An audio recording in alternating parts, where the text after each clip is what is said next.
আমার সঙ্গে রাজ্যের যে নতুন মন্ত্রী এই মুহূর্তে বসে রয়েছেন তার প্রচুর পরিচয়। তিনি বিজেপির তাত্ত্বিক নেতা, তিনি প্রাক্তন সাংবাদিক, তিনি প্রাক্তন রাজ্যসভার সাংসদ, তার পাশাপাশি তিনি পদ্মভূষণও। আমার সঙ্গে রয়েছেন স্বপন দাশগুপ্ত, মন্ত্রিসভায় শপথ নেওয়ার পর এই মুহূর্তে জি 24 ঘন্টার মুখোমুখি। স্বপনবাবু, আপনাকে জি 24 ঘন্টার তরফ থেকে অনেক অনেক শুভেচ্ছা। প্রথমে জানতে চাইবো যে আপনার চোখে এইবারের মন্ত্রিসভা আপনার চোখে কেমন লাগলো? এর মধ্যে কতটা ভারসাম্য আছে, কতটা পরিকল্পনা আছে, কিভাবে তৈরি হলো এই মন্ত্রিসভা, কতটা মনে হচ্ছে যে এটা দেখো, মন্ত্রিসভা তো এমএলএদের নিয়েই গঠিত হয়। তো আমাদের 207 না 208 জন এমএলএ জয়লাভ করেছে। তো মন্ত্রিসভা সাধারণত এদের এদের নিয়েই গঠিত হবে।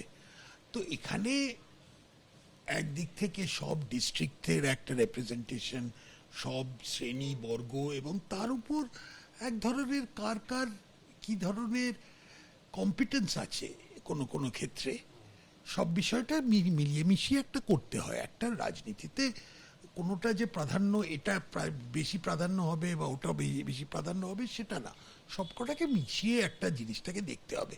তো একদিক এই মন্ত্রিসভাটা যেটা হলো, হয়তো অনেকে বলছে যে বেশি দেরি করলো কিছু, কিন্তু আসল কথা, যখন 200+ তাদের মধ্যে থেকে তোমাকে নির্বাচিত করতে হয়, তখন দেখতে হবে বীরভূমের কতজনকে নেওয়া উচিত, উত্তর 24 পরগনার কোথায়, লেবারের কোনো আরবান এরিয়াস থেকে কতজনকে নেওয়া উচিত।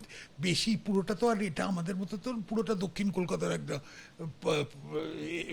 মন্ত্রিসভা হয়ে গেল, আগে যেমন ছিল সেরকম করে তো হয় না। তো তাই জন্য হয়তো একটু সময় নিয়েছে, কিন্তু আশা করি ভালো। এখন দায়িত্বটা সবাইকে দায়িত্ব দেওয়া হবে বুধবারে, তারপরে দেখা যাবে। শোনবাবু, একটা ইমেজও দেখা হয়েছে এবং তার পাশাপাশি আমরা দেখতে পাচ্ছি সমাজের বিভিন্ন স্তর থেকে প্রতিনিধিত্ব মন্ত্রিসভায় করবেন। একেবারে পরিচারিকা থেকে শুরু করে চিকিৎসক, অধ্যাপক, শিক্ষক সকলেই রয়েছেন।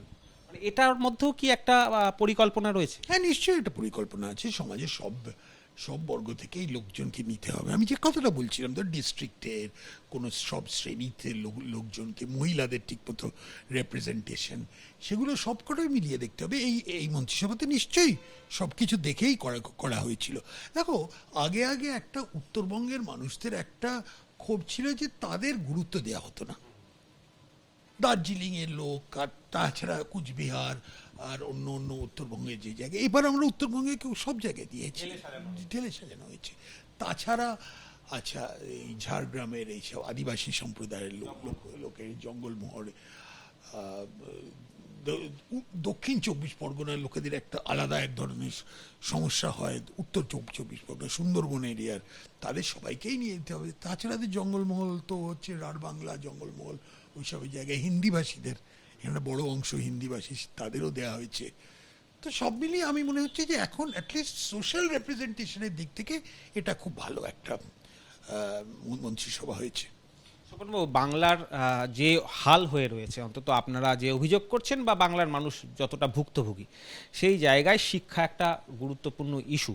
শিক্ষা তলানিতে বলা হচ্ছে, চাকরি নেই, কাজ নেই, রাস্তায় বসে রয়েছে শিক্ষকরা, এমন দীর্ঘদিনের সমস্যা। সেই জায়গায় দাঁড়িয়ে আপনি যদি শিক্ষা দপ্তর আপনার হাতে আসে, সেই জল্পনা যেহেতু তুঙ্গে রয়েছে, বারবার আমরা সেই বিষয় শুনছি বিভিন্ন রকম, শিক্ষা দপ্তর হাতে আসলে কিভাবে আপনি ঢেলে সাজাবেন? দেখো, আগে তো আমি এটা নিয়ে বিস্তারিতভাবে কিছু বলতে চাই না, কি শিক্ষা বা কোনো আগে দায়িত্বটা, যে দায়িত্ব আমাকে মুখ্যমন্ত্রী দেবে সেই দায়িত্বটাই আমি পালন করব।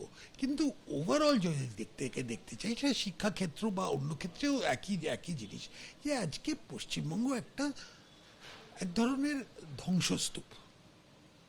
এখানে আমাদের জঞ্জাল ক্লিয়ার করতে হবে, তারপরে একটা পুনর্নির্মাণের একটা পরিকল্পনা করতে হবে, সেটাকে প্ল্যান করে করতে হবে, একটা ভিশন দিয়ে করতে হবে, আদর্শ দিয়ে করতে হবে। সে অনেকটা কাজ। তো এখন সেই কাজগুলোতে কোনটা আগে করা উচিত, যে আগে শিক্ষাক্ষেত্রে দেখো, যেই মন্ত্রী হোক, তার আগে দেখতে হবে যেটা জট বেঁধে আছে, যে কে শিক্ষক, মানে অ্যাকচুয়ালি কার যোগ্য শিক্ষক কে আছে, কে অযোগ্য শিক্ষক। এইটা নিয়ে কত যে তর্ক বিতর্ক চলছে।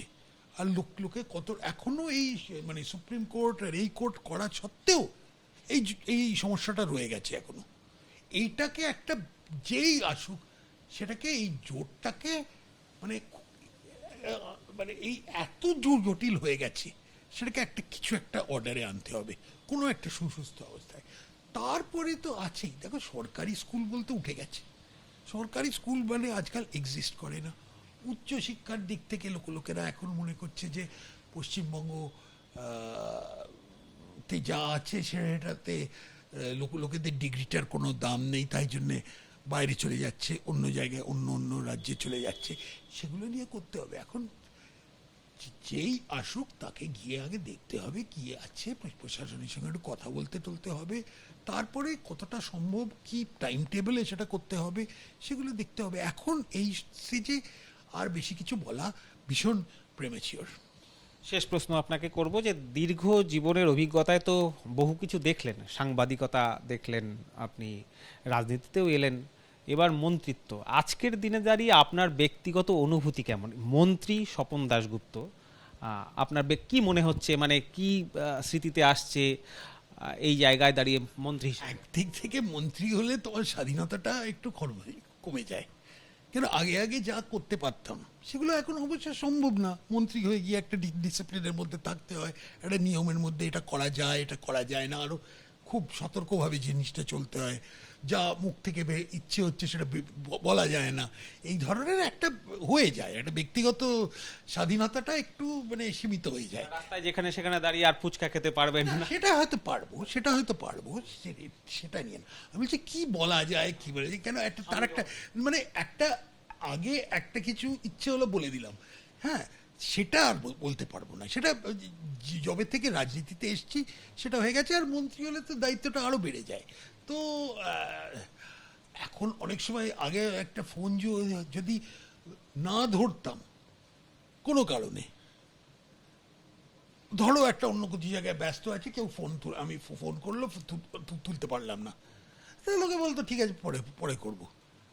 এখন যদি না তুলি লোকে বলে আরে দেখো লোকটা কি হয়ে গেছে, মন্ত্রী বয়ে যে এখন অহংকার হয়ে গেছে, সেই ধরনের সমস্যাগুলোও আছে। বিড়ম্বনা একটু বাড়লো। সব জায়গায় দেখা যাক এখন কিরকম জীবন কিরম ভাবে চলে।